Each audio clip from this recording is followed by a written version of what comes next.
नमस्कार दोस्तों, मैं सौरभ सिंह स्वागत करता हूं आपका आपके अपने परिवार रोजगार विद अंकित में। मेरे दोस्तों, ये क्लास रेलवे एएलपी और टेक्नीशियन के लिए केमिस्ट्री की क्लास है ना। आज से हम केमिस्ट्री की शुरुआत करने वाले थे, लेकिन कुछ तकनीकी कमियों के कारण, कुछ टेक्निकल इश्यूज के कारण आपकी एप्लीकेशन पर क्लास थोड़ी सी देर से शुरू हो पाई। जैसा कि आप जानते हैं, अभी क्लास में महज 15 से 20 मिनट बचे हुए हैं। तो साथियों, ये जो क्लास है आपकी केमिस्ट्री की क्लास होगी, है ना। और ये क्लास रेलवे एएलपी यानी कि असिस्टेंट लोको पायलट और टेक्नीशियन दोनों के लिए क्लास है। कुछ टेक्निकल खामियां थी जिनके कारण क्लास आपकी देर में स्टार्ट हुई। मेरे भाई, एक चीज़ समझ लो, जैसा कि आप रेलवे एग्जाम्स को टारगेट कर रहे हो एएलपी और टेक्नीशियन के लिए, जय हिंद भैया, रुद्र पांडे, प्रिंस कुमार, सुनिए, आप थोड़ा सा समझ लीजिए। जैसा कि आप रेलवे एग्ज़ाम को टारगेट कर रहे हो, तो रेलवे में आपका साइंस बहुत इम्पॉर्टेंट है रेलवे के सभी एग्ज़ाम्स के लिए। अगर हम बात करें मेरे भाई, तो अगर हम देखें, और साइंस में सबसे ज़्यादा प्रॉब्लम स्टूडेंट्स को होती है, कहीं ना कहीं ये बात आप जानते होंगे। आशीर्वाद भैया, रचित तिवारी, है ना, सभी को नमस्कार। तो एक चीज़ समझ लीजिए, मैं आपके इस बैच में, रेलवे एएलपी और टेक्नीशियन के बैच में, मैं आपको केमिस्ट्री पढ़ाऊँगा। अच्छा, एक चीज़ और समझिए, आप साइंस के लिए टारगेट कर रहे हैं, तो साइंस को आप रटने की कोशिश मत कीजिए। मेरी आपसे विनम्र निवेदन यही है कि आप साइंस को जितना ज़्यादा हो सके समझने का प्रयास करिएगा, और समझने के साथ साथ आप जब भी साइंस को पढ़ें तो नोट्स ज़रूर बनाएं, क्योंकि आपको मालूम है आप जिस एग्ज़ाम के लिए टारगेट कर रहे हैं, रेलवे के एग्ज़ाम के लिए, उसमें कंपटीशन बहुत ज़्यादा बढ़ने वाला है। ठीक है भैया, उसमें कंपटीशन बहुत ज़्यादा बढ़ने वाला है। तो सर, क्लास क्यों लेट हुआ? कुछ टेक्निकल इश्यूज थे एप्लीकेशन पे, जिसकी वजह से क्लास काफ़ी लेट हो गया, मैं जान रहा हूँ, है ना। अब 10-15 मिनट ही हमारे पास शेष बचे हुए हैं। तो आज आप इस बात को समझ लीजिए कि आपको पढ़ने का तरीका कैसे है। हाँ, बिल्कुल, न्यूमेरिकल भी आपके साथ होंगे और थ्योरी भी आपके साथ होगी। तो आप एक काम करिएगा, बस आप साइंस को रटना मत। केमिस्ट्री की जो क्लास हो, आप साइंस में कुछ भी पढ़ रहे हो, चाहे वो फिजिक्स हो, चाहे केमिस्ट्री हो, चाहे बायो हो, इसको रटना नहीं है, आपको समझना है। ठीक है भैया। और समझने के साथ साथ आप जो भी क्लास देखें, कॉपी पेन लेकर बैठें, साथ में नोट्स ज़रूर बनाएं मेरे भाई, क्योंकि अगर आप नोट्स बनाते हुए चलोगे ना, तो आपको फ्यूचर में कोई दिक्कत नहीं होगी। ठीक, कोई समस्या यहाँ तक? अच्छा, मैं पढ़ाऊँगा क्या आपको? साथ ही मैं पढ़ाऊँगा आपको केमिस्ट्री पढ़ाऊँगा, और हम जो टॉपिक शुरू करने वाले हैं वो है matter and it's properties. Matter and it's properties, ठीक है भैया। ये हमारा टॉपिक होगा पहला, जिसको हिंदी में हम कहते हैं पदार्थ एवं इसके गुण। पदार्थ एवं इसके गुण, ठीक है भैया। अच्छा, एक चीज़ और समझ लो मेरे भाई, आपको पढ़ने का क्या तरीका फॉलो करना है? सर, क्लास का टाइम है मेरे भाई 11 बजे का है। पीवाईक्यू भी होंगे। 11 बजे का टाइम है क्लास का, लेकिन आज टेक्निकल इश्यूज़ की वजह से थोड़ा सा क्लास लेट हुई। हम जो टॉपिक पढ़ेंगे वो मैटर एंड इट्स प्रॉपर्टीज़, यानी कि पदार्थ एवं इसके गुण पढ़ेंगे। सर, आपका शुभ नाम? मेरा नाम है सौरभ सिंह, ठीक है मेरे भाई।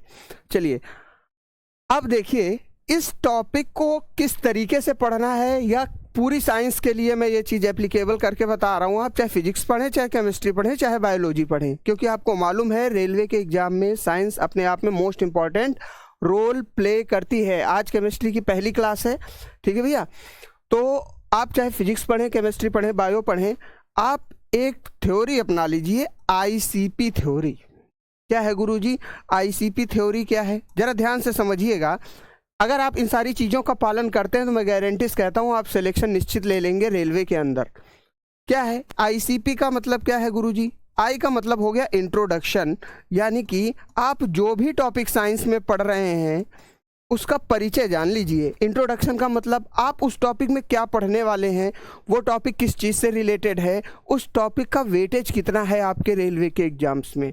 ऐसा भी तो आपको समझना होगा कि आप किसी भी टॉपिक को पढ़ रहे हैं, उसका वेटेज ऑलरेडी बहुत कम है, तो उस टॉपिक को इतना लंबा खींचने से कोई मतलब नहीं। लेकिन जिस टॉपिक का वेटेज अच्छा खासा है, तो उस टॉपिक को आपको बहुत ध्यान से और बहुत संभल कर पढ़ना होगा। इस चीज़ को पहले तो आपको समझना होगा कि वो टॉपिक रिलेट किस चीज़ से कर रहा है, किस चीज़ से संबंधित है। ठीक है भैया।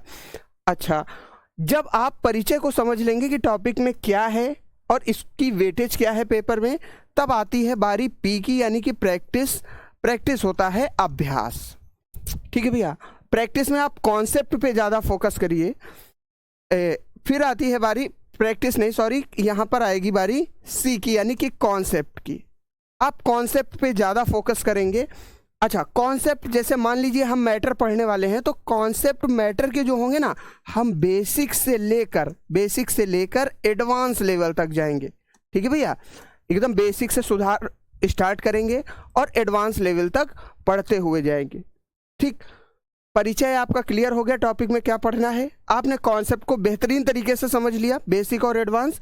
फिर आपको करना है प्रैक्टिस। प्रैक्टिस आपको ऐप पर भी कराई जाएगी, और प्रैक्टिस आप जितना ज़्यादा कर सकते हो हर जगह से करिए, कहीं से भी, किसी भी पब्लिकेशन से करिए, कहीं भी यूट्यूब चैनल से करिए। यूट्यूब चैनल पे भी आपको क्लास मिलेगी, एप्लीकेशन से भी मिलेगी, है ना भैया। ठीक है दोस्त। हाँ, ये 3 स्टेप्स जरूर फॉलो करना अगर वास्तविकता में सिलेक्शन लेना है। बस इतना काम करना है कि आप जो भी टॉपिक पढ़ रहे हो पहले उसके बारे में समझो, आपको पढ़ना क्या है उसमें। दूसरी चीज, उसके concept basic to advance cover करिए। और तीसरा, फिर प्रैक्टिस कीजिए। अच्छा, एक चीज़ और समझ लीजिए, आप जब भी बैठें, नोट्स तो आपको बनाने ही हैं, नोट्स के साथ साथ एटलीस्ट आप साइंस पढ़ रहे हो, इस चीज़ को याद रखो, कम से कम साइंस की एनसीईआरटी की किताब अपने सामने जरूर रखें जब आप क्लास को पढ़ रहे हो। कोई किताब नहीं है तो आप एनसीईआरटी रखें, या आपके पास जो भी किताब है उसको सामने जरूर रखें। विदाउट किताब, विदाउट बुक कोई भी क्लास, या विदाउट नोट्स, आप बिना नोट्स के कोई भी क्लास ना देखें। नोट्स बनाते हुए चलें और सामने एक किताब एनसीईआरटी रखें। ठीक है भैया, कोई दिक्कत नहीं होनी चाहिए इस चीज़ को लेकर। पढ़ने का ये तरीका है आपका। ठीक है भैया। चलिए, सर हमें बेस्ट देना, बिल्कुल आप इस चीज़ से निश्चिंत रहिए, आपको कंटेंट बेस्ट मिलेगा, बेहतरीन मिलेगा और शानदार कंटेंट मिलेगा। बस आपको अपनी तरफ से कोई कमी नहीं छोड़नी। ठीक है मेरे भाई। चलिए, हम टॉपिक की शुरुआत करते हैं। टॉपिक हमारा क्या है? मैटर है, पदार्थ है। अच्छा देखो, इस टॉपिक को पहले, इस टॉपिक के परिचय को समझ लेते हैं। अगर हम मैटर पदार्थ के बारे में बात करें तो एएलपी और टेक्नीशियन में बहुत ज़्यादा क्वेश्चंस आपको देखने को मिलेंगे मैटर से, इसका एक अच्छा खासा वेटेज है। ठीक है भैया। दूसरी चीज़, अब यहाँ पे एक समझिए, मैटर में आपको पढ़ना क्या क्या है, इस चीज़ को भी जानकारी लेना बहुत आवश्यक है। अगर हम बात करें तो हम यहाँ पे पढ़ेंगे पार्टिकल नेचर ऑफ मैटर।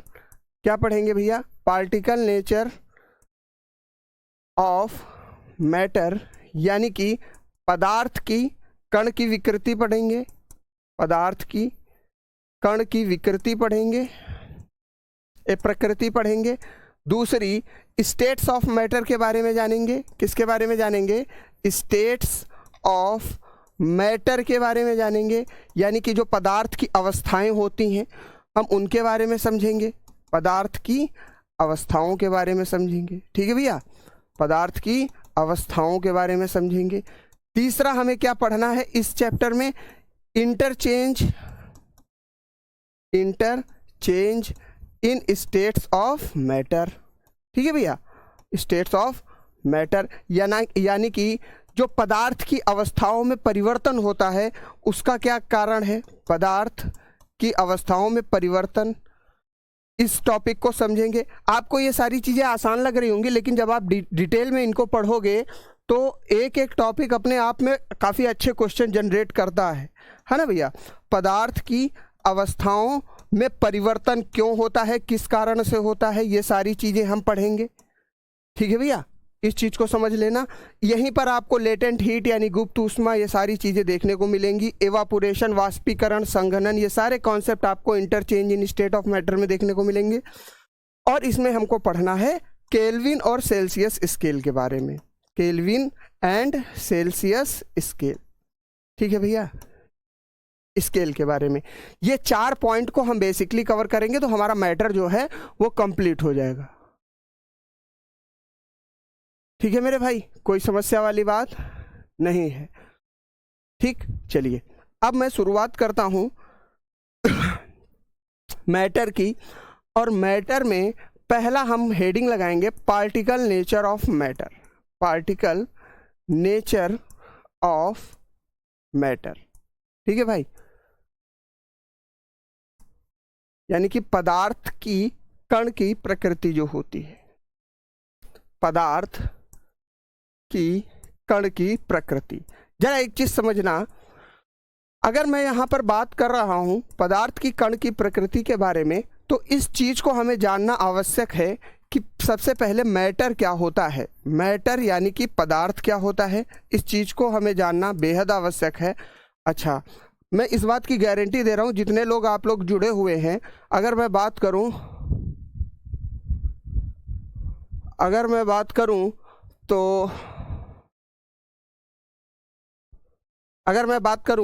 तो अगर हम पदार्थ के बारे में आपसे पूछेंगे तो पदार्थ में आप लोग यही कहेंगे कि पदार्थ एक ऐसी चीज है जिसके पास अपना खुद, किसी भी वस्तु के पास यदि खुद का द्रव्यमान है यानी कि मास है और वो कोई वॉल्यूम ऑक्यूपाई करता है यानी किसी आयतन को घेरता है तो वो पदार्थ हो जाता है। ठीक है भैया, यही कहोगे। लेकिन वास्तविकता में पदार्थ की क्या डिफिनेशन है जो कॉम्पिटिटिव लेवल में पूछा जाता है, जिससे क्वेश्चन बनता है, इसको आप समझिए। कोई भी वस्तु है जिसके पास अपना द्रव्यमान है, ठीक है भाई, कोई भी वस्तु है जिसके पास अपना द्रव्यमान है, प्लस उस वस्तु के पास अपना वॉल्यूम होना चाहिए, यानी कि कोई ना कोई आयतन या कोई ना कोई जगह घेरती हो। ठीक है भैया। अच्छा, अब इसके बाद आयतन के साथ साथ देखिए, आप लोग इन दोनों चीज़ों के बारे में बखूबी जानते होंगे, लेकिन तीसरी चीज़ भी समझ लीजिए, क्योंकि क्वेश्चन पेपर में वहाँ से पूछा जाएगा जो शायद आपको नहीं मालूम होगा। पदार्थ एक कोई भी वस्तु जिसके पास अपना द्रव्यमान हो, आयतन हो, और तीसरी चीज़ उसको फेल्ट बाय सेंसेस, सेंसेस यानी कि जो हमारी ज्ञानेंद्रियां हैं उनके द्वारा महसूस किया जाए, ज्ञानेंद्रियों के द्वारा महसूस किया जा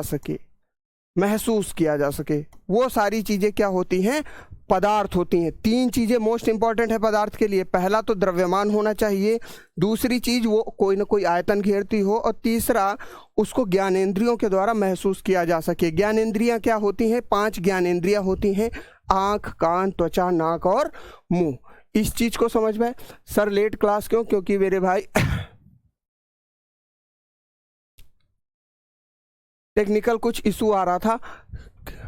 सर आपसे हाथ जोड़कर निवेदन है कि सिलेबस बता दो केमिस्ट्री का।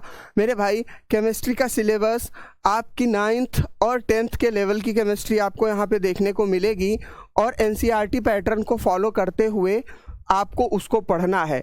यहीं से आपको क्वेश्चन ज़्यादातर देखने को मिलेंगे। बहुत ज़्यादा डेप्थ में नहीं जाना है और बहुत एकदम बेसिक भी नहीं कवर करना है। मिड लेवल रहेगा केमिस्ट्री का, तो आपको दोनों चीज़ें कवर करते हुए चलना है। सर जी कौन सी बुक लेनी है? आप कोई भी बुक प्रेफर कर सकते हो, लेकिन मैं अगर आपको सजेस्ट करता हूं तो एनसीईआरटी आपके लिए सबसे बेहतर है, क्योंकि सभी कॉम्पिटिटिव एग्जाम्स इसी को टारगेट लेकर पेपर सेटअप करते हैं। सर ये क्लास डेली चलेगी या नहीं? बिल्कुल डेली चलेगी, ठीक है ना भैया। अब यहाँ पे देखो पदार्थ के बारे में क्या मिला आपको, द्रव्यमान, आयतन, और पदार्थ किसके द्वारा बनाया किसके द्वारा महसूस होता है, ज्ञानेंद्रियों के द्वारा, जैसे आँख, कान, त्वचा, नाक और मुंह। अब जरा यहाँ पर देखिए, ये तो बात हो गई पदार्थ की।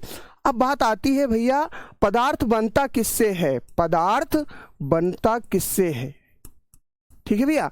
पदार्थ बनता किससे है, ये प्रश्न काफी हद तक पेपर में पूछा गया है। देखो पदार्थ जिस तत्व से बनता है, पदार्थ के मूलतः 5 तत्व हैं, 5 एलिमेंट्स। कितने एलिमेंट्स हैं? 5 एलिमेंट्स, यानी कि 5 तत्वों से मिलकर बना होता है पदार्थ। और इन 5 तत्वों को हम अपनी भाषा में पंच तत्व भी कहते हैं। क्या कहते हैं? पंच तत्व कहते हैं। अगर हम बात करें तो ये 5 तत्व कौन से हैं? ये 5 तत्व हैं earth, fire, sky, water and air. ठीक है भैया, ये 5 तत्व कौन से हैं? पृथ्वी, आग, आसमान या आकाश, आप कुछ भी कह सकते हैं, जल और वायु।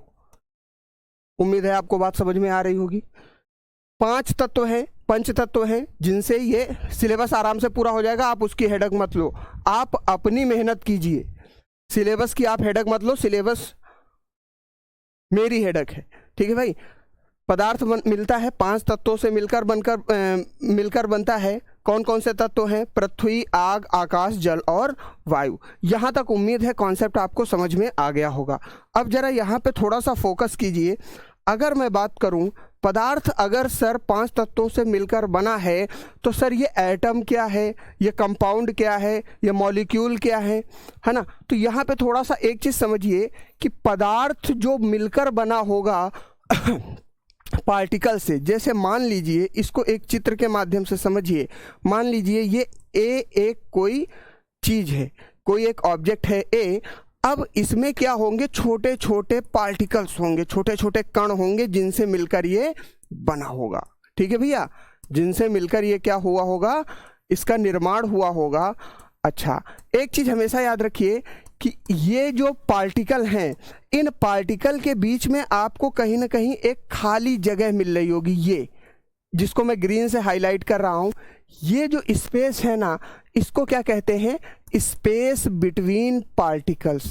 Space between particles. अच्छा, ये कभी भी शून्य नहीं हो सकता, एक चीज। और दूसरी चीज क्या है कि ये जो छोटे छोटे कण हैं, छोटे छोटे जो कण हैं, ये हमेशा मूविंग स्टेट में होंगे, हमेशा गतिज अवस्था में होंगे, मूविंग स्टेट में होंगे। किसी भी पदार्थ में हो, कोई भी पार्टिकल हो, चाहे वो सॉलिड हो, लिक्विड हो, गैस हो। सर हमें कोई जवाब नहीं है। शुभम जैन बताइए आपकी समस्या क्या है? बिल्कुल बताइए। ठीक है मेरे भाई, है ना। तो एक चीज को समझिए, आप यहाँ पर कॉन्सेप्ट को समझिए शुभम जैन, है ना। जवाब और सवाल करने के लिए बहुत समय है, और समय समाप्त हो जाए उससे पहले आप थोड़ा सा सचेत हो जाइए। मैं बस इतना ही कहना चाहूँगा, है ना मेरे भाई। तो ये जो है मूविंग स्टेट में होंगे, जो पार्टिकल होंगे वो लगातार घूम रहे होंगे, यानी कि कभी भी। अब देखिए यहाँ पे प्रश्न क्या बनाया जा सकता है कि जो काइनेटिक एनर्जी होगी, किसकी? Kinetic energy of particles. Kinetic energy of particles, यानी कि जो कणों की गतिज ऊर्जा होगी। ये क्वेश्चन आया हुआ है RRB ALP में पिछले वर्ष। कणों की गतिज ऊर्जा जो होगी वो कभी भी शून्य नहीं हो सकती, वो कभी भी शून्य नहीं हो सकती। याद रखिएगा, गतिज ऊर्जा कभी भी शून्य नहीं होगी, कभी भी शून्य नहीं होगी। याद रखिए, शून्य नहीं होगी। यानी कि पदार्थ में जो पार्टिकल हैं, ये छोटे छोटे जो पार्टिकल हैं, जो कण हैं, जिनको आप एटम्स के नाम से जानते हो, ये कभी भी, इनकी गतिज ऊर्जा शून्य नहीं होगी। पदार्थ कभी भी एक जगह पर स्थिर नहीं हो सकता, फिक्स नहीं हो सकता।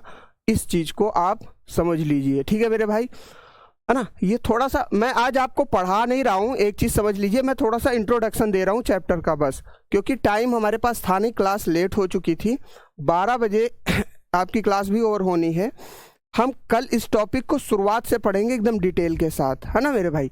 तो ये थोड़ा सा एक ब्रीफ परिचय था, छोटा सा परिचय था टॉपिक को लेकर, और कल पूरी तरीके से विस्तार से हम आपको एक एक कॉन्सेप्ट केमिस्ट्री का बताएंगे और केमिस्ट्री को समझाएंगे, है ना। नोट्स जरूर बनाते रहिएगा। सर आप इंग्लिश में मत लिखिए मेरे भाई, इंग्लिश में भी लिखा हुआ है और हिंदी में भी लिखा हुआ है। आपको जिस भी लैंग्वेज जिस भी भाषा की ज़रूरत हो आप दोनों का यूज कर सकते हैं, क्योंकि कुछ बच्चे हैं जो बहुत दूर से भी देख रहे हैं, अन्य राज्यों से भी देख रहे हैं, तो उनको अंग्रेजी की आवश्यकता पड़ती है, तो इंग्लिश भी है और आप लोगों के लिए हिंदी भी है। ठीक है भैया, है ना? तो आप निश्चिंत रहिए इस चीज़ से। देखिए एक चीज़ मैं आपसे कहता हूँ, स्पीड स्लो हो जाएगी, कोई दिक्कत नहीं है, लेकिन एक चीज़ ये समझिए कि आपको एक निश्चित समय में टारगेट को पूरा करना है और पेपर को क्लियर करना है ना? इस चीज़ को ज़रूर समझिए। और जो लोग ये कह रहे हैं क्लास का टाइम आपका 11 बजे से है, जो लोग ये कह रहे हैं कि सर रिवीजन क्या है, सिलेबस क्या रहेगा, या जो भी बातें हैं, वो सारी चीज़ें मैंने आपको बता दी। आप एनसीईआरटी पैटर्न को फॉलो करेंगे, सबसे बेस्ट बुक है मेरे हिसाब से। अगर आपके पास कोई दूसरी बुक है तो भी अच्छा है, अगर कोई बुक नहीं है तो आप एनसीईआरटी को प्रेफरेंस दें, क्योंकि आप भी ये बात जानते हैं कि सारे एग्ज़ाम आपको एनसीईआरटी से देखने को मिलेंगे। ठीक है मेरे भाई, इस चीज़ को ज़रूर याद रखिएगा, एनसीईआरटी पैटर्न को ही फॉलो करना है। और एक चीज़, ये बात समझ लीजिए, कभी भी बेवजह की बातचीत मत करिए, सर हमें वही चाहिए, वो लोग चाहिए, ये चाहिए। आप एक चीज़ पे फोकस करिए, आपका काम है क्लास को कवर करना, बस आपका काम है पढ़ना। ऑलरेडी आपको मालूम है फॉर्म बहुत ज़्यादा पड़ चुके हैं और आपके पास सीट केवल 9000 ही है, 9000 के आसपास है, तो आपको मेहनत ज़्यादा करनी है। मैं हमेशा कहता हूँ आपके लिए सब्जेक्ट इम्पॉर्टेंट है, आप जिस विषय को पढ़ रहे हो उससे ज़्यादा महत्वपूर्ण कुछ नहीं है। ठीक है मेरे भाई, तो मेरा भी समय अब समाप्त होता है क्योंकि नेक्स्ट क्लास स्टार्ट होने वाली है। हम मुलाकात करेंगे कल शानदार तरीके से। 11 बजे आप लोग जुड़िएगा हमारे साथ। 11 बजे आपकी क्लास होगी एएलपी की केमिस्ट्री की। ठीक है भैया, 11 बजे क्लास होगी एएलपी की केमिस्ट्री की। और आज मैं आपसे माफ़ी मांगना चाहता हूं क्योंकि आज थोड़ा सा टेक्निकल इशू आ गया था एप्लीकेशन में, जिसकी वजह से आपकी क्लास काफ़ी लेट स्टार्ट हुई, लगभग 11:45 के आसपास हुई। तो 15 मिनट में कोई मतलब नहीं था टॉपिक को स्टार्ट करने का है ना मेरे भाई? हाँ, और एक चीज़ समझिएगा, 15 मिनट में टॉपिक भी कंप्लीट नहीं हो पाता, इसलिए मैंने आज आपको केवल टॉपिक के बारे में ये समझाया कि आपको इसमें पढ़ना क्या है। कॉन्सेप्ट की क्लास कल से होगी, शानदार एक ऐसे क्वेश्चन मिलेंगे, ऐसे क्वेश्चन मिलेंगे कि आप मतलब कॉन्सेप्ट इतने ज़बरदस्त मिलेंगे कि आपको मज़ा आएगा पढ़ के। बस नोट्स ज़रूर बनाते रहिएगा। धन्यवाद आप सभी का। कंटिन्यू है पूरा 1 घंटा चलेगी ना?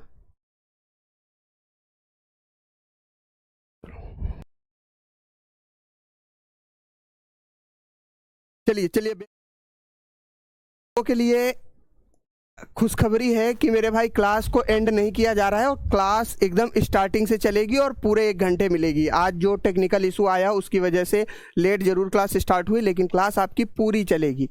ठीक है भैया? हाँ, पीडीएफ जरूर मिलेगा यार, तो उस बात के लिए आप चिंता ना करें। ठीक, चलिए अब यहाँ पे समझते हैं, यहाँ पे समझिए। चलिए आप कॉपी पेन लेके आप लोग भी बैठ जाइए, नोट्स बनाना शुरू कीजिए। ठीक है मेरे भाई? चलिए अगर हम यहाँ पर बात करें तो यहाँ पर मैंने अभी आपको थोड़ी देर पहले बताया कि मैटर क्या था, पदार्थ क्या था। जैसा कि आपने देखा ये वाली पिछली स्लाइडों में कि पदार्थ क्या था। अगर मैं बात करूँ तो पदार्थ था किसी भी ऐसी वस्तु जिसके पास अपना द्रव्यमान हो, आयतन हो और उनको ज्ञानेंद्रियों के द्वारा महसूस किया जा सके। ये सारी चीज़ें क्या कहलाएंगी? पदार्थ कहलाएंगी। और जिनके पास द्रव्यमान है, आयतन है और उनको ज्ञानेंद्रियों के द्वारा महसूस किया जा रहा है, वो सारी चीज़ें पदार्थ कहलाएंगी।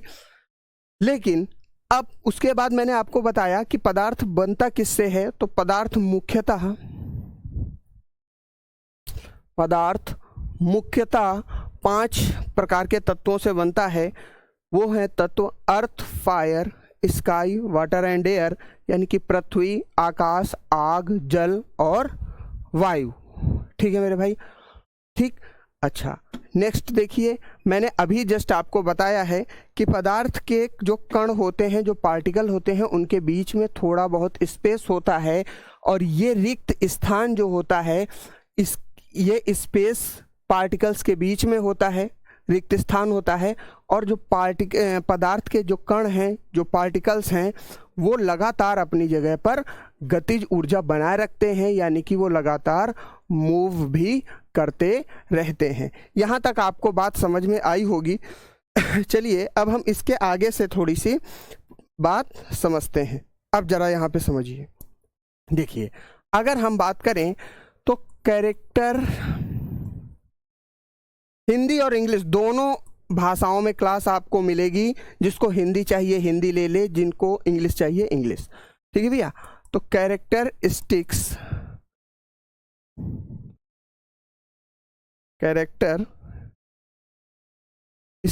ऑफ पार्टिकल नेचर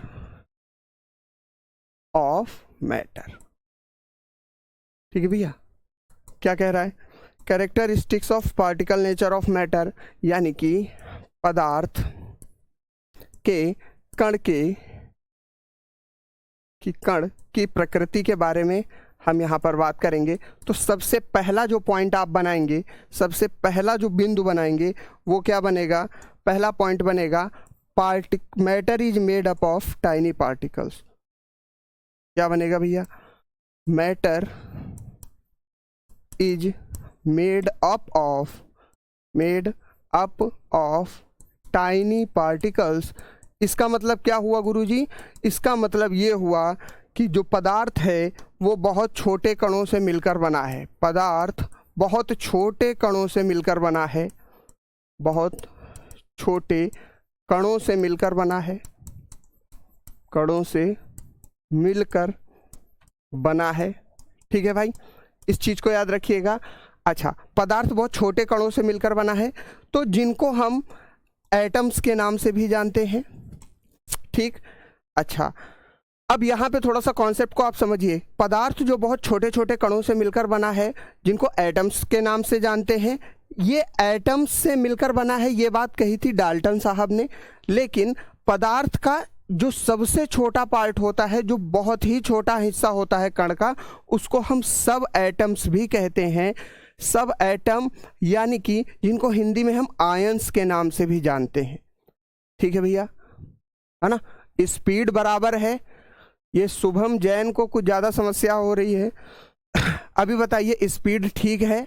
समझ में आ रही बात? ठीक है भैया। पदार्थ छोटे छोटे कणों से मिलकर बना है, जिनको हम अणु कहते हैं। लेकिन अगर कण की सबसे छोटी प्रकृति के बारे में बात करें तो उनको आयन भी कहा जाता है। ठीक है भाई, क्या कहा जाता है? आयन कहा जाता है। गुरुजी आयन कितने प्रकार के होते हैं? तो आयन के बारे में या सब एटॉमिक पार्टिकल्स के बारे में अगर हम देखें तो आयन दो प्रकार के होते हैं। एक तो पॉजिटिव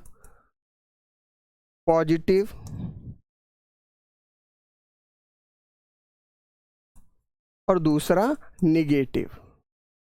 हिंदी में देखेंगे तो ये धनात्मक आवेश कहलाते हैं, धनात्मक आवेश कहलाते हैं। ठीक है भैया। दूसरा, ये ऋणात्मक आवेश भी होते हैं, ऋणात्मक आवेश भी होते हैं। ठीक, धनात्मक वाले को प्रोटॉन कहा जाता है और ऋणात्मक वाले को इलेक्ट्रॉन का नाम दिया जाता है। ठीक है दोस्त, धनात्मक वाले को हम प्रोटॉन कहते हैं और धनात्मक वाले को प्रोटॉन और ऋणात्मक आवेश को इलेक्ट्रॉन कहते हैं। अब जरा यहाँ पे एक चीज़ समझिएगा। अच्छा, ये तो हो गए आयंस की बात, लेकिन अगर हम एटम्स के बारे में बात करें तो एटम्स जो हैं, एटम्स यानी कि अणु जो हैं, अणु इंडिविजुअल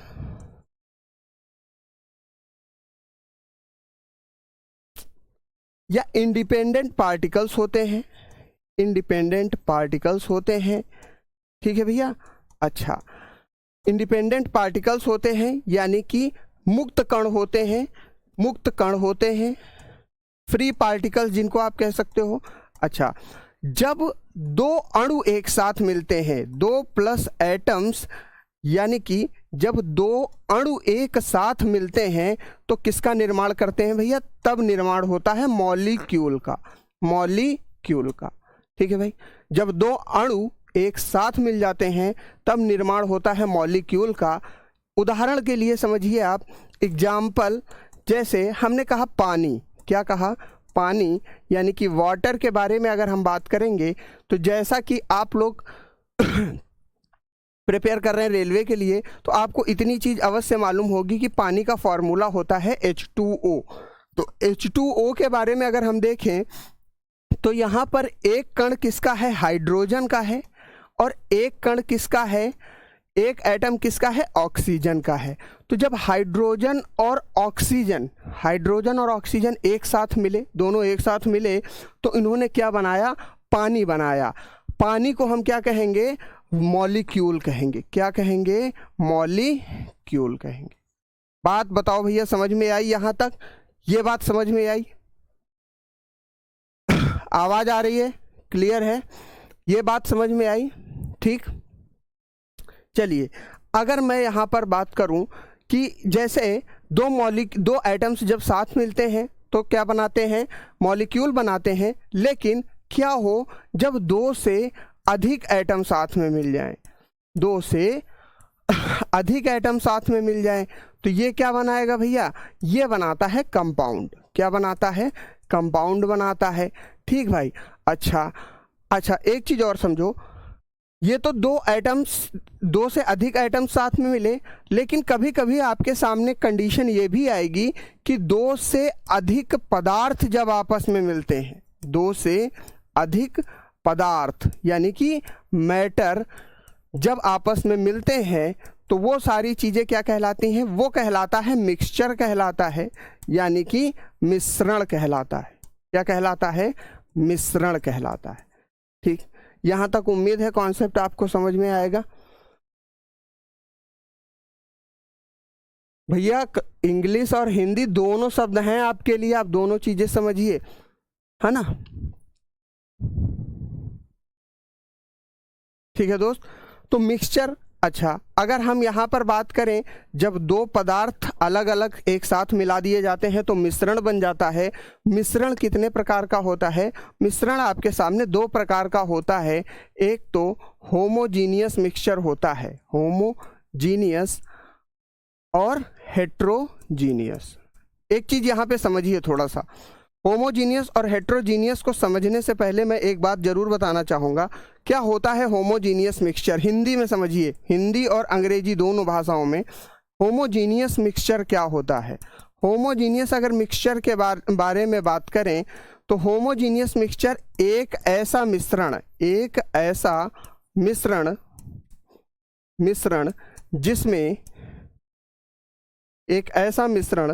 जिसमें सॉल्यूट पूरी तरीके से ध्यान से समझिएगा, आपको सारी चीजें समझ में आएंगी। पूरी तरीके से सॉल्वेंट में मिश्रित हो जाए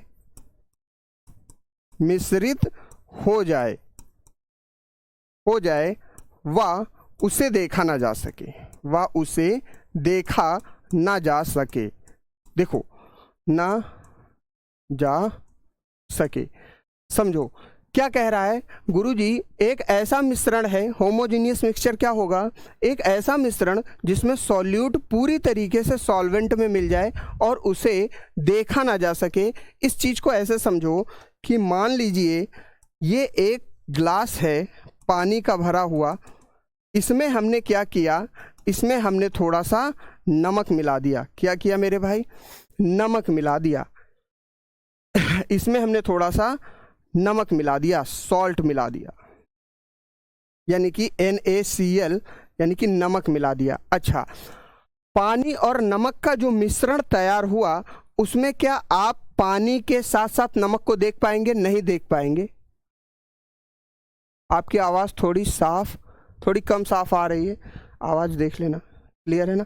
ठीक है मेरे भाई, पानी के साथ साथ जब आप नमक मिलाओगे तो जो मिश्रण बनेगा पानी और नमक का, उसमें पानी जो होगा वो सॉल्वेंट की तरह काम करेगा, यानी कि विलयन की तरह काम करेगा।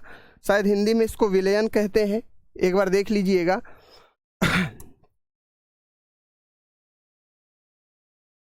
ठीक है भैया। अच्छा, और जो नमक होगा, सॉल्ट जो होगा वो सॉल्यूट की तरह काम करेगा। ठीक है मेरे भाई। तो जब पानी और नमक को मिलाया जाएगा तो जो सॉल्यूशन तैयार होगा, सॉल्यूशन तैयार होगा उसमें आप नमक और पानी में डिफ्रेंशिएट नहीं कर पाएंगे, यानी कि जो नमक होगा वो पूरी तरीके से पानी के साथ मिल चुका होगा। नमक जो है पानी के साथ पूरी तरीके से मिल चुका होगा, और इसी को हम क्या कहेंगे, होमोजीनियस मिक्सचर कहेंगे। ठीक है मेरे भाई, यहां तक बताइए कॉन्सेप्ट आपको समझ में आया कि नहीं आया? ठीक, क्लियर हो गई बात यहां तक? बोलिए। अच्छा, अगर हम बात करें होमोजीनियस मिक्सचर, आपको समझ में आ गया होगा। होमोजीनियस मिक्सचर एक ऐसा मिक्सचर है, एक ऐसा मिश्रण है जिसमें सॉल्यूट पूरी तरीके से सॉल्वेंट में मिल जाए। जैसे मैंने नमक और पानी का एक सॉल्यूशन बनाया, जिसमें नमक क्या है, नमक सॉल्यूट है, और पानी क्या है, पानी सॉल्वेंट है। नमक और पानी को जब मिलाया तो उसमें नमक आपको देखने को नहीं मिल रहा है, ये पूरी तरीके से पानी के साथ मिश्रित हो चुका है। बोलो, हिंदी में समझ में आ गया भैया? ठीक, अब हम बात करें कि हेट्रोजीनियस मिक्सचर क्या होता है। हेट्रोजीनियस मिक्सचर क्या होता है? हेट्रोजीनियस मिक्सचर क्या होता है, यानी कि ये क्या होता है गुरुजी, इसको भी समझो।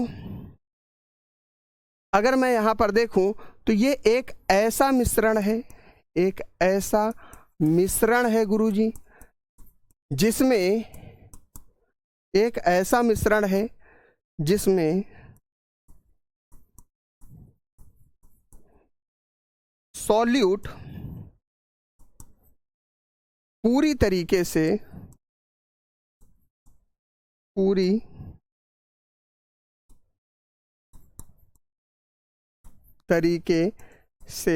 सॉल्वेंट में ना मिले।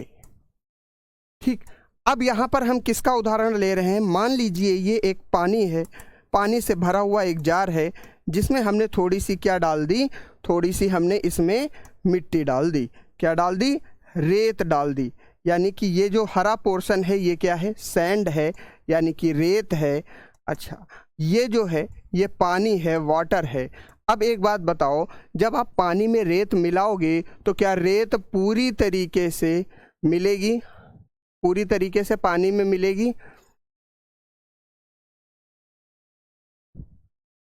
ठीक है भैया, पूरी तरीके से रेत पानी में नहीं मिलेगी। यानी कि, और जब आप रेत को पानी में मिलाओगे तो आपको स्पष्ट रूप से रेत अलग दिखाई देगी, पानी अलग दिखाई देगा। तो जब ऐसी कंडीशन आएगी आपके पास कि जो सॉल्यूट है, यहाँ पर सॉल्यूट कौन काम करेगा? सॉल्यूट सैंड होगी, यानी कि जो रेत होगी वो सॉल्यूट की तरीके से काम करेगी, और सॉल्वेंट जो होगा वो क्या होगा? पानी होगा। ठीक है भैया, इन दोनों का मिक्सचर क्या कहलाएगा? सॉल्यूशन कहलाता है। ठीक, तो अगर हम यहाँ पर देखें तो जो रेत है वो पूरी तरीके से सॉल्वेंट में यानी कि पानी में मिली नहीं है। इस प्रकार के जो मिश्रण होते हैं वो क्या कहलाते हैं? होमोजीनियस मिक्सचर कहलाते हैं। ठीक है भैया, नोट कर लीजिए आराम से, कोई दिक्कत वाली बात नहीं है ना? क्लियर है? ठीक है दोस्त, हेट्रोगिंग्स नहीं है भैया, हेट्रोजीनियस है ना? हेट्रोजीनियस को हिंदी में क्या कहते हैं? हेट्रोजीनियस को एक बार आप हिंदी में डिक्शनरी में सर्च कर लीजिएगा, आपको कॉन्सेप्ट समझ में आया। हेट्रोजीनियस क्या होता है कि एक ऐसा मिश्रण है जिसमें सॉल्यूट पूरी तरीके से सॉल्वेंट में ना डिजॉल्व हो। आप सीधा उदाहरण याद रखिए कि जैसे पानी और रेत को मिलाया है तो रेत पानी में डिजॉल्व नहीं होती। कह रहे हैं अमित कुमार सैनी, आप कहाँ से हो सर? मैं आपके उन्नाव डिस्ट्रिक्ट से हूँ, है ना, कानपुर के पास। बेहतरीन, समझ में आ गया होगा आपको, यहाँ तक क्लियर हो गया? चलिए अब हम थोड़ी सी बात करेंगे, यहाँ पे थोड़ा सा ध्यान दीजिए कि जो कोई एक मैटर है, ये सारे कॉन्सेप्ट नोट्स जरूर बनाते जाइए। कुलदीप कह रहे हैं कहाँ क्लियर है सर? हाँ बताओ भैया क्या क्लियर नहीं है कुलदीप? सर हेडिंग को भी लिख दीजिए, हेडिंग को भी लिख देंगे मेरे भाई। अब यहाँ पे जो हम पढ़ने वाले हैं वो है स्टेट्स ऑफ मैटर के बारे में, स्टेट्स ऑफ मैटर के बारे में, जिसको हिंदी में हम क्या कहेंगे? पदार्थ की अवस्थाएं कहेंगे, पदार्थ की अवस्थाएं कहेंगे। ठीक है भैया, हिंदी में हम इसको क्या कहेंगे? पदार्थ की अवस्थाएं, अवस्थाएं। ठीक है दोस्त, ये हो जाएगा हमारा हिंदी का कॉन्सेप्ट। अब जरा समझो, पदार्थ की अवस्थाओं को समझने के लिए मैं एक छोटा सा उदाहरण आपको देता हूं, जिससे आप आसानी से इसको समझ पाएंगे। देखिए, मैंने अभी थोड़ी देर पहले आपको बताया था कि हर एक पदार्थ एक छोटा छोटा विषमांगी मिश्रण होता है हेट्रोजीनियस का, अभिषेक कुमार ने बताया है। ठीक है भैया, अब यहाँ पे देखो, स्टेट्स ऑफ मैटर को हम परिभाषित करेंगे, पदार्थ की अवस्थाओं को परिभाषित करेंगे। और अभी थोड़ी देर पहले अगर आप जुड़े होंगे तो मैंने आपको बताया था कि कोई भी पदार्थ जो है वो किससे मिला है? वो छोटे छोटे कणों से मिलकर बना है, छोटे छोटे कणों से मिलकर बना है। कोई भी पदार्थ हो XYZ, है ना? तो ये जो पदार्थ है जो छोटे छोटे कणों से मिलकर बना है, इसके बीच में कोई ना कोई स्पेस भी होता है। क्या होता है? इनके बीच में रिक्त स्थान होता है। क्या होता है? रिक्त स्थान होता है। अच्छा, अब एक चीज समझो, मैंने ये बात भी आपको थोड़ी देर पहले बताई थी, है ना?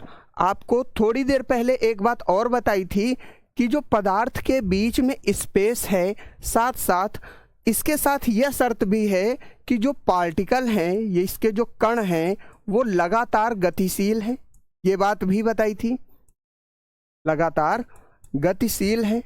ठीक, अब जरा देखो, अगर पार्टिकल लगातार गतिशील है, लगातार कण जो हैं वो गतिशील हैं और इनके बीच में रिक्त स्थान भी है, तो अब जरा आप समझो,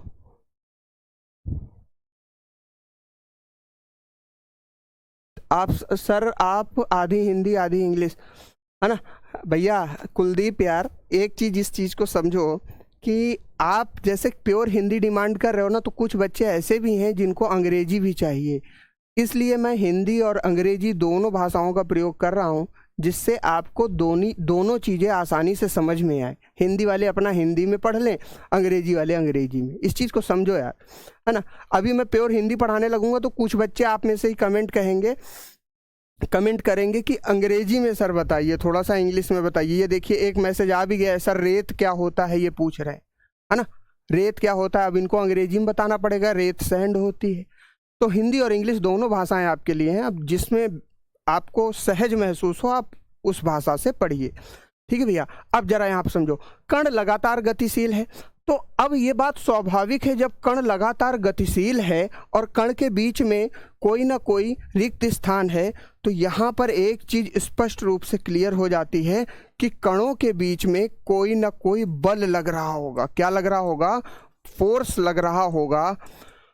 और ये जो फोर्स किसी भी पदार्थ के कणों के बीच में लग रहा है, ये जो फोर्स है ये किसी भी पदार्थ के कणों के बीच में लग रहा है, यही फोर्स निश्चित करेगा कि उस पदार्थ की स्टेट यानी कि अवस्था क्या होगी। स्टेट यानी कि अवस्था क्या होगी, ये कौन निश्चित करेगा? ये बल निश्चित करेगा। ठीक भाई, ये बल निश्चित करेगा कि ये पदार्थ सॉलिड होगा या लिक्विड होगा या गैस होगा या प्लाज्मा होगा या BEC मॉडल होगा, यानी कि बोस आइंस्टीन कंडेंसेट। ठीक है मेरे भाई, अब जरा यहाँ पे समझो कि ये जो बल है जो ये निश्चित कर रहा है कि पदार्थ की अवस्था क्या होगी, इस बल का नाम क्या है? इस बल का नाम है इंटरमॉलिक्यूलर फोर्स। Intermolecular force. ठीक है भैया, इंटरमॉलिक्यूलर फोर्स। इसको हिंदी में किस नाम से जाना जाता है? इसको हिंदी में जाना जाता है भैया अंतर आणविक बल। अंतर आणविक बल। अंतर आणविक बल, अंतर आणविक बल जो ये निश्चित करेगा कि कोई भी पदार्थ किस अवस्था में होगा, वो ठोस होगा या द्रव होगा या गैस होगा या प्लाज्मा होगा या बीईसी होगा। अब जरा यहाँ पे समझिए, इस चीज को थोड़ा सा समझिए, आराम से स्क्रीनशॉट ले लीजिए, कोई दिक्कत वाली बात नहीं है। अब सर ये जो इंटरमॉलिक्यूलर फोर्स होगा, इंटरमॉलिक्यूलर फोर्स होगा, यानी कि जिसको आपने गुरुजी अभी थोड़ी देर पहले क्या कहा, अंतर आणविक बल कहा। क्या कहा? अंतर आणविक बल कहा। ठीक है गुरुजी, इसकी नेचर क्या होगी? ये पेपर में कई बार क्वेश्चन रेलवे में आया हुआ है, यानी कि गुरुजी इसकी प्रकृति क्या होगी। ठीक है भैया, ये जो अंतर आणविक बल लग रहा है किसी भी पदार्थ के कणों के बीच, कहाँ लग रहा है ध्यान से देख लो, पदार्थ के कणों के बीच, पदार्थ के कणों के बीच जो अंतर आणविक बल लग रहा है, इसकी प्रकृति क्या होगी, इसका नेचर क्या होगा? इसका नेचर होगा मेरे भाई अट्रैक्टिव फोर्स। क्या होगा? अट्रैक्टिव फोर्स, यानी कि आकर्षण बल। क्या होगा भैया? आकर्षण बल की प्रकृति होगी। गुरुजी देखो आवाज का कोई इशू आ रहा है क्या? ठीक है, आकर्षण बल लगेगा। अच्छा, प्रकृति कितनी होती है बलों की? अच्छा, एक चीज यहां पे समझिए, ये जो बल की प्रकृति है ये कैसी है? अट्रैक्टिव फोर्स है, आकर्षण बल है। किसके बीच में? इंटरमॉलिक्यूलर फोर्स ऑफ अट्रैक्शन इसको कहा जाता है। दूसरी चीज, एक चीज यहां पे ये समझ लीजिए कि अब यहां पे एक क्वेश्चन और बन सकता है रेलवे में, जो कई बार पूछा गया है कि फोर्स की नेचर क्या होती है, फोर्स की प्रकृति होती क्या है, बल की प्रकृति वास्तविकता में कैसी होती है? तो बल की प्रकृति दो प्रकार की होती है, एक तो होती है अट्रैक्टिव और दूसरी होती है रिपल्सिव। मैं दोनों को हिंदी में भी बताता हूं। अट्रैक्टिव फोर्स को हम क्या कहते हैं? अट्रैक्टिव फोर्स को कहते हैं आकर्षण प्रकृति, आकर्षक बल, और रिपल्सिव फोर्स को कहते हैं विकर्षक बल, या कई लोग प्रतिकर्षक बल भी कहते हैं। ठीक है भैया, प्रतिकर्षक बल भी कहते हैं। अब क्या होते हैं सर अट्रैक्टिव फोर्स और रिपल्सिव फोर्स, इसको भी समझ लेते हैं थोड़ा सा। देखो, अगर हम बात करें मेरे भाई अट्रैक्टिव फोर्स के बारे में, अट्रैक्टिव फोर्स यानी कि आकर्षण बल के बारे में, तो इसमें जो पार्टिकल्स होंगे वो एक दूसरे को खींच रहे होंगे अपने पास। प्रदीप चौहान कह रहे हैं सर समझ में नहीं आ रहा है। प्रदीप चौहान समझने का प्रयास करो, क्योंकि हर एक चीज़ में बहुत बेसिक लेवल से बता रहा हूँ। अगर आपको अभी से समझ में नहीं आ रहा है तो आप एडवांस जो कॉन्सेप्ट हैं, जो टफ कॉन्सेप्ट हैं, आप उनको कैसे समझोगे, है ना। और इन सारी चीज़ों में कोई इतना टफ चीज़ मैं नहीं बता रहा हूँ जो आपको समझ में ना आए। ठीक है मेरे भाई। आकर्षण बल के बारे में अगर मैं बात करूं तो आकर्षण बल क्या करते हैं, जैसे मान लीजिए ये एक पार्टिकल ए है और ये पार्टिकल बी है। ठीक है, दो कण आपके सामने दिए गए हैं, एक कण ए है और एक कण बी है। तो ये दोनों आपस में एक दूसरे को अपनी ओर आकर्षित करने का प्रयास करेंगे, खींचने का प्रयास करेंगे। जैसे मैं आपको एक उदाहरण देता हूं, जैसे लोहे और चुंबक को आपने देखा होगा, जब हम लोहे को चुंबक के पास यानी कि मैग्नेट के पास ले जाते हैं तो लोहे को चुंबक क्या करता है, खींच लेता है अपनी तरफ। लोहे को चुंबक क्या करता है, खींच लेता है। जो चीज अब जो चुंबक है वो लोहे को अपनी तरफ खींच रहा है, इसका मतलब सीधा सीधा क्या हो गया कि जो मैग्नेट यानी कि चुंबक जो बल उत्पन्न कर रहा है वो किस प्रकृति का है, अट्रैक्टिव फोर्स का है। क्या है भैया, अट्रैक्टिव फोर्स का है। अच्छा, ये चीज कहां पर गुरुजी देखने को मिलती है, जैसे मैंने अभी थोड़ी देर पहले आपसे एक बात बताई थी कि आयंस यानी कि जो आयन होते हैं ये दो प्रकार के होते हैं, एक तो पॉजिटिव और एक तो निगेटिव। ठीक है भैया, तो अगर मैं यहाँ पर बात करूँ तो ये जो आकर्षण प्रकृति का बल देखने को आपको मिलेगा जब दो आवेश, एक पॉजिटिव हो और एक निगेटिव हो, यानी कि दो आयन्स या दो कण जो विपरीत प्रकृति के हों। क्या हो? विपरीत प्रकृति के हों, अपोजिट नेचर के हों। ठीक है भैया, विपरीत प्रकृति के हों यानी कि अपोजिट नेचर के हों, अपोजिट नेचर के हों, वहां पर हमेशा आपको क्या देखने को मिलेगा? आकर्षण प्रकृति का बल देखने को मिलेगा। यहां तक सभी को क्लियर है? डन है सभी का? यानी कि जितनी भी चीजें होंगी विपरीत प्रकृति की, यानी कि विपरीत सर समझ में आ रहा है लेकिन साउंड डबल होके आ रही है, देख लो यार।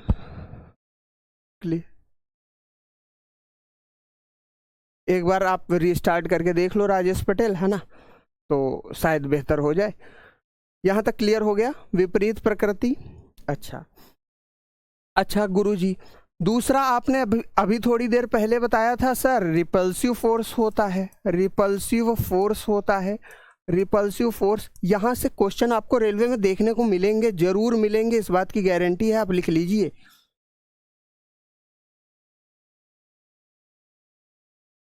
सर थोड़ा आराम से, बहुत तेजी से। कुलदीप यादव एक काम करो मेरे भाई, स्पीड में तुम भी लिखो, है ना, क्योंकि अगर हम बहुत आराम से चलेंगे ना तो हमको तो सिलेबस भी पूरा करना है, इस चीज़ को समझो आप यार ना। थोड़ा सा आप भी स्पीड बढ़ाओ यार, आप कंपटीशन के लिए प्रिपेयर कर रहे हो, एक स्कूल में पढ़ने वाले बच्चे नहीं हो, छोटे बच्चे नहीं हो जो मैडम आराम से, सर आराम से, है ना, ऐसा नहीं चलता। थोड़ा सा स्पीड बनाओ। आप वो पॉइंट लिखो जो आपके लिए ज़रूरी है ना, पूरा एज इट इज़ कॉपी करने की ज़रूरत नहीं है, तो मैं आपको एक्सप्लेन कर रहा हूँ। आप वो पॉइंट लिखो जो आपको समझना ज़रूरी है ना, वो पॉइंट नोट करते हुए चलो, है ना। स्पीड बराबर है, स्पीड बहुत ज़्यादा नहीं है यार, इस चीज़ को समझो। इससे फिर बहुत स्लो हो जाएगा, बहुत धीरे हो जाएगा, है ना। रिपल्सिव फोर्स क्या होगा? विकर्षक बल क्या हो जाएगा गुरुजी? अब जरा यहाँ पे समझ लेते हैं, विकर्षक बल क्या हो जाएगा, इसको जरा समझो यहाँ पे ध्यान से। सभी साथी ध्यान देंगे, बोर्ड पर फोकस कीजिएगा इधर। मान लीजिए ये दो पार्टिकल हैं, एक पार्टिकल ए है और एक पार्टिकल बी है। अच्छा, ये दोनों पार्टिकल हैं, अब इनके बीच में ये रिक्त स्थान है, तो रिक्त स्थान है तो फोर्स लगेगा, गैप लगेगा। लेकिन अब ये जैसे ही गैप लगेगा तो क्या करेगा, ये दोनों एक दूसरे को दूर दूर फेंक रहे होंगे। यानी कि जैसे मान लीजिए एक ये स्टाइलिश आपको दिख रहा होगा, या आप ऐसे समझो, एक हाथ मेरा ये पार्टिकल ए है और ये हाथ पार्टिकल बी है, तो ये दोनों को जब हम नज़दीक लाने की कोशिश करेंगे तो ये दोनों एक दूसरे को कहाँ फेंक देंगे? दूर दूर फेंक देंगे, दूर दूर फेंक देंगे। बल की इसी प्रकृति को हम क्या कहते हैं? विकर्षक बल कहते हैं या रिपल्सिव फोर्स कहते हैं। ठीक, क्या कहते हैं? Repulsive force. जब दो पिंड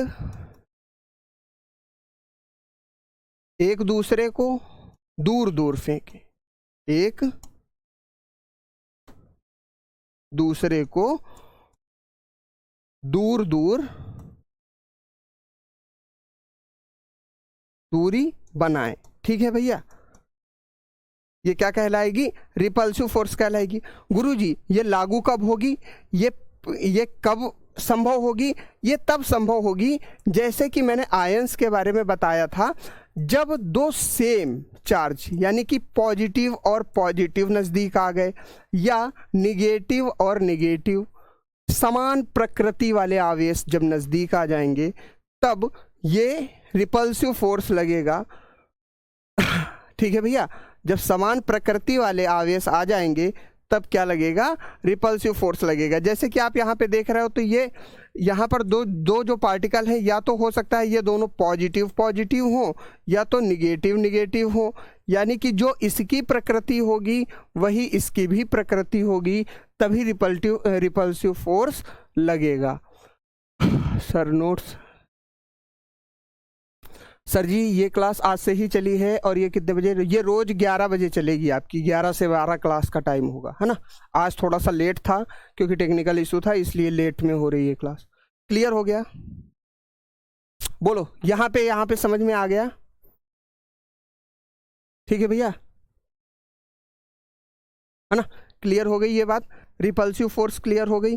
अब चलिए, अब इन फोर्सेस की वजह से, इस इंटरमॉलिक्यूलर फोर्स की वजह से, यानी कि अंतर आणविक बल की वजह से पदार्थ को, मैटर को 5 अवस्थाओं में बांटा जाता है। कितनी अवस्थाओं में? 5 अवस्थाओं में बांटा जाता है। पहली अवस्था सॉलिड कहलाती है, यानी कि ठोस कहलाती है।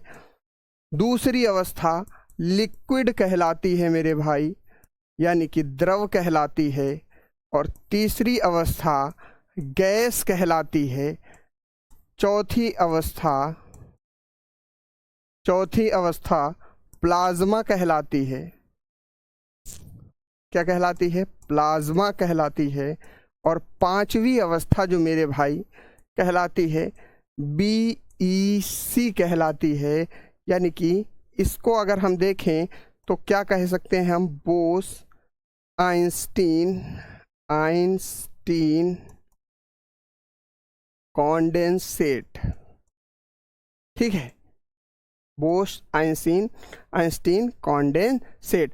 अब इसकी हिंदी मत पूछना भैया, बोस आइंस्टीन कॉन्डेंसेट, ये इसका हिंदी वर्जन भी यही है। अंग्रेजी में बोस आइंस्टीन कॉन्डेंसेट और हिंदी में भी यही है। ठीक है, कोई दिक्कत? यानी कि अगर हम देखें तो हमारे पास पदार्थ की टोटल कितनी अवस्थाएं आई?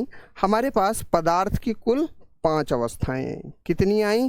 टोटल 5 अवस्थाएं आई, यानी कि 5 स्टेट्स ऑफ मैटर।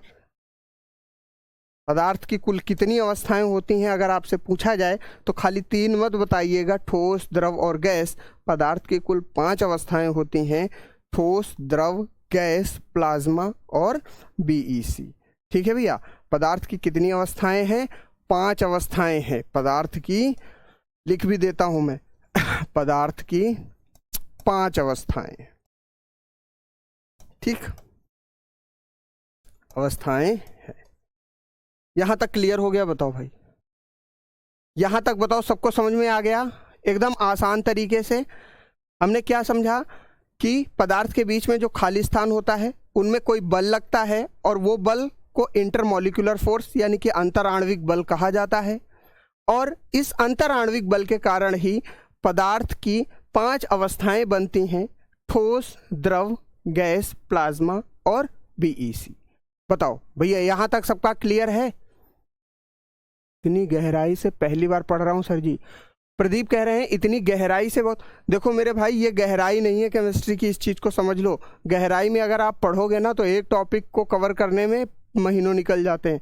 गहराई नहीं है, ये वो लेवल है जिससे आपको एग्जाम में क्वेश्चन देखने को मिलेंगे। आप खुद सोचो यार, जिस एग्जाम के लिए आप प्रिपेयर कर रहे हो उसमें लाखों बच्चों ने अप्लाई किया है, तो आपको क्या एकदम आसान बेसिक क्वेश्चन पूछेगा पेपर में? पेपर का कुछ तो लेवल होगा। और पिछली बार के अगर आपने रेलवे एग्जाम दिया हो तो आपने देखा होगा कि रेलवे में अच्छा खासा लेवल साइंस का था, और साइंस की वजह से ही काफ़ी बच्चे फेल हुए थे पिछली बार, है ना। तो थोड़ा सा तो डेप्थ आपको पकड़नी पड़ेगी। सर प्लाज्मा, हाँ संदीप कुमार भैया, प्लाज्मा और BEC का भी हम आपको एग्जाम्पल देंगे हर एक चीज़ को। पहले सॉलिड को क्लियर करेंगे, लिक्विड को, फिर गैस को, फिर प्लाज्मा और BEC को, है ना। बिल्कुल परेशान मत हो, हर एक चीज़ का एग्जाम्पल के साथ बिल्कुल सारी चीज़ें होंगी, है ना, है ना। बोलो, यहाँ तक सबको क्लियर है? समझ में आ रहा है बेहतर तरीके से? फिर हम शुरुआत करते हैं सॉलिड्स की। हाँ, एक चीज़ की विशेष सूचना है, कल आप लोग विशेष तौर पे ध्यान रखिएगा कि कल आपकी क्लास 11 बजे होगी। आज टेक्निकल इशू की वजह से ये क्लास लेट हो रही है ना। ठीक है भैया, है ना, डन। चलिए अब हम शुरुआत करते हैं इसके बारे में। रुको 1 मिनट साथियों, हम कल पढ़ेंगे सॉलिड के बारे में, सॉलिड, लिक्विड, गैस, प्लाज्मा और बीईसी के बारे में। कल एकदम शानदार तरीके से एक एक चीज को बेहतरीन तरीके से आपको एक्सप्लेन करूंगा, है ना, हर एक चीज को आसानी से, क्योंकि अब समय हो चुका है समाप्त, अगली क्लास भी चलनी है ना दोस्त। तो कल हम सारी ये अवस्थाओं को डिटेल में कंप्लीट करेंगे और कल हमारे पास प्रॉपर समय होगा पूरा 1 घंटे का। तो कल हम कोशिश करेंगे कि टॉपिक को और थोड़ा सा डेप्थ में ले जाए, थोड़ा सा हल्का सा डेप्थ में आपको जाना पड़ेगा, क्योंकि अगर आप ये समझ रहे हो कि सर बहुत ज़्यादा डेप्थ है, ये बहुत ज़्यादा गहराई है, तो गहराई बहुत ज़्यादा नहीं है, ये लेवल है आपके एग्ज़ाम का, क्योंकि आप असिस्टेंट लोको पायलट और टेक्नीशियन के लिए अप्लाई कर रहे हो, जो कि ग्रुप सी की जॉब आती है ये। ठीक है भाई, इसमें अच्छा खासा लेवल आपको साइंस का देखने को मिलेगा। ठीक है दोस्त, बताइए क्लास कैसी लगी, एक बार सभी लोग थोड़ा सा कमेंट करके ज़रूर बताइएगा। आज आपने जो पढ़ा बेसिक्स, PDF मिल जाएगी। सर सिलेबस कितने दिन में ख़त्म हो जाएगा? यार अभी गांव राम निवास बघेल, सिलेबस ख़त्म करना ये आपका हेडक नहीं, वो मेरा है। तुम सिलेबस को मेंटेन करो, बस तुम अच्छे से पढ़ो। BSc बोस आइंस्टीन कॉन्डेंसेट, ये फार्मूला होता है नीरज मीना जी, बोस आइंस्टीन कॉन्डेंसेट, है ना। ठीक है भैया, और बताओ क्लास समझ में आई? राम निवास बघेल आपको बता तो दिया मैंने। सर हम लोग हिंदी वाले हैं, क्लास हिंदी में समझा। देखो भाई, क्लास के लिए मैं आपको बताए दे रहा हूँ, क्लास आपको हिंदी और अंग्रेजी दोनों में देखने को मिलेगी ना। आप मेरी भी समस्या समझो, क्योंकि मेरे को सभी स्टूडेंट को एक साथ लेकर चलना है, सभी विद्यार्थियों को एक साथ लेकर चलना है। अगर मैं केवल हिंदी बताऊंगा तो अंग्रेजी वाले को दिक्कत होगी, और अगर केवल अंग्रेजी बताऊंगा तो हिंदी वाले को दिक्कत होगी। तो दोनों भाषाएं आपके सामने रहेंगी, हिंदी भी और अंग्रेजी भी। आप जिस भी भाषा में सहज हो, जो आपको अच्छी लगे, आप उससे कंटिन्यू कर लेना। ठीक है भैया, इतनी बात समझ में आ गई? हाँ, ये क्लास ऐप में रिकॉर्डेड रहेगा ना। हाँ, क्लास ऐप में रिकॉर्डेड रहेगा। थोड़ा स्पीड कम कर दीजिए, स्पीड प्रॉपर है मेरे भाई। अगर बहुत कम स्पीड से कवर करेंगे ना तो सिलेबस बहुत है, इस चीज़ को समझो। और आप भी अपने आप को प्रिपेयर करो यार, आप कंपटीशन के लिए प्रिपेयर कर रहे हो, छोटे से बच्चे नहीं हो यार कि हम बहुत आसान लिखें फिर आपको नोट करने का समय दें, ये पॉसिबल नहीं है ना, इस चीज़ को समझो। स्पीड प्रॉपर है दोस्त, थोड़ा सा आप अपनी स्पीड बढ़ाओ, है ना। हाँ सर जी, साइंस का कौन सा बुक खरीदे?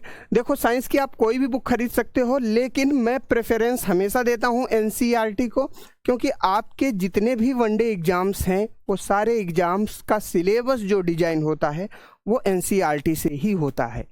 अगर आपने NCERT कवर कर ली ना तो इससे बाहर आपको कुछ भी देखने की ज़रूरत नहीं है, आप 100% पूरा कवर करोगे, है ना। ठीक है भैया।